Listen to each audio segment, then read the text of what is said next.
Hi friends, உங்கள் பாரத்தை கம்மி பண்ணுற ரீனா தாங்க பேசுகிறேன். தேர்ட் பார்ட்டும் போடுறேன், ஃபோர்த் பார்ட்டும் போடுறேன். ஆனால் தேர்ட் பார்ட்டில் பார்த்திங்கன்னா சில விஷயத்த ஷேர் பண்ணுறேங்க. தயவு செய்து வெளியே ஃபுட்டு வாங்கி சாப்பிடாதீங்க. அது ஹைஜீனிக் இல்லைங்க. அதனால தான் நோய் வாய்ப்படுறோம். அதே மாதிரி ஹோம்மேடு ஃபுட்டுன்னு சொல்கிறாங்க. அது எந்த அளவுக்கு ஹோம்மேடு ஃபுட்டுன்றது ஒரு 5 பேருக்கு சமைச்சாதாங்க அது ஹோம்மேடு ஃபுட்டு. இல்லை நிறைய பேருக்கு சமைக்கிறதா இருந்தால் அது ஹோம்மேடு ஃபுட்டாக ஆகாதுங்க. தயவுசெய்து இந்த ஒரு விஷயத்த லேடிஸ் கொஞ்சம் புரிஞ்சுக்கோங்க. அதுவும் நம்ம கையால் நம்ம பசங்களுக்கும் நம்ம வீட்டுக்காருக்கும் செய்கிற மாதிரி யாராலையும் கண்டிப்பாக செய்ய முடியாதுங்க. அதை கொஞ்சம் புரிஞ்சுக்கோங்க.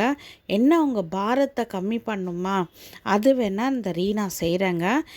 அது கூட சோஷியல் சர்வீஸாக இல்லைங்க, நான் என் சைடு ஒரு பிஸ்னஸாகவும் உங்களுக்கு ஒரு நல்லதாகவும் செய்கிறேங்க.